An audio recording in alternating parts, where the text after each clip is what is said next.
What's up, good people out there in the YO universe? This is Survivor 2002 coming at you again. It is Tuesday, July the 15th, and I'm on YouTube again, taking a break from my usual duties over at the other PC, my work computer, over on the other side.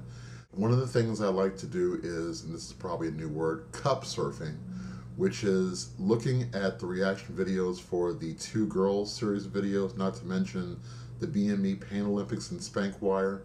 And as sick as this may sound, I love to collect these into a playlist, which if you go to my channel, you'll be able to access that. And there's pretty close to about 150 videos there now. I think it's about 150.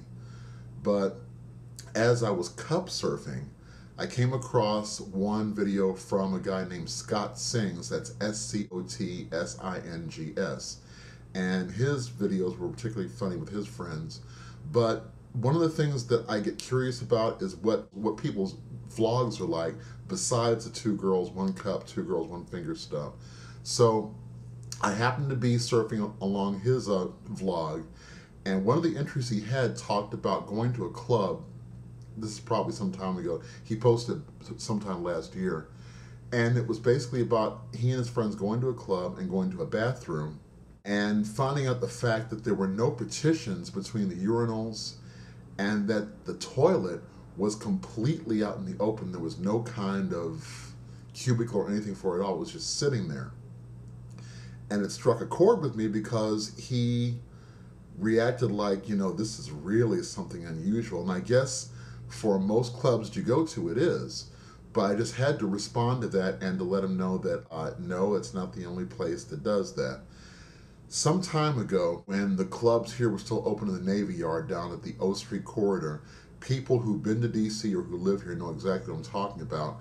There was one club called Heat that had not just remodeled, but it had been another club before and remodeled and reopened as something else. And it was one of the first times I'd been down there since the remodeling. Me and my husband and another third friend of ours used to do these boys' nights out about twice a month just to, connect with the scene and see what things were like down there. But getting back to the bathrooms, I had to go, so I went to the men's room, and wonder of wonders, I found the exact same thing.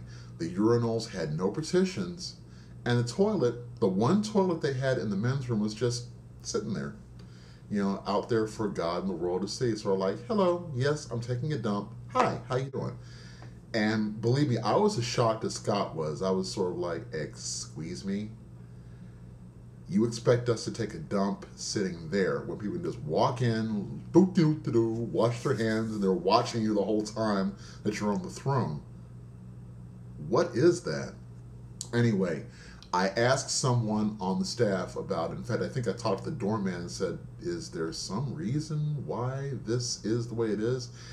And he didn't go into great detail, but I think it had a lot to do with certain activities, shall we say, that are not considered legal that were taking place in the bathroom. One of them being trafficking in drugs, to put it bluntly. And I can definitely believe that because there was a lot of that went on down in that section, more than I guess people were aware of or even wanted to be aware of. But that was only one of the reasons why they didn't have a partition or anything.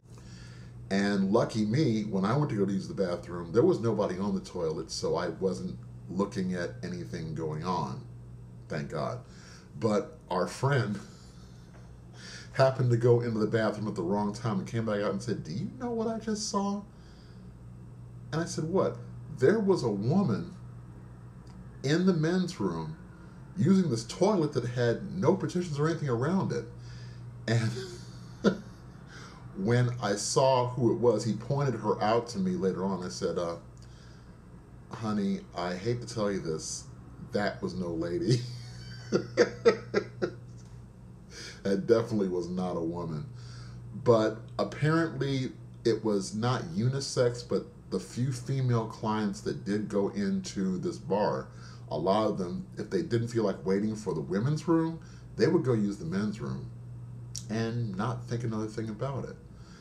And thank goodness I missed that part too. But yeah, there are some clubs that do that now for the reasons I just stated. And hopefully it's not the start of a trend, because word has that some of our clubs, or at least one of the major ones, will be coming back soon. We're hoping by Labor Day.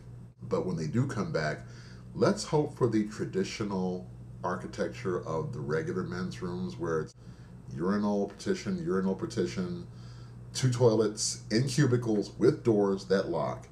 Because I have to definitely agree with Scott that if I'm going to take a dump, I would like to do it with some measure of privacy. Thank you very much. And I don't know if I go down my leg or fill up my pants or fill up a cup, but I would much rather have to hold it until it's just about killing me rather than do that.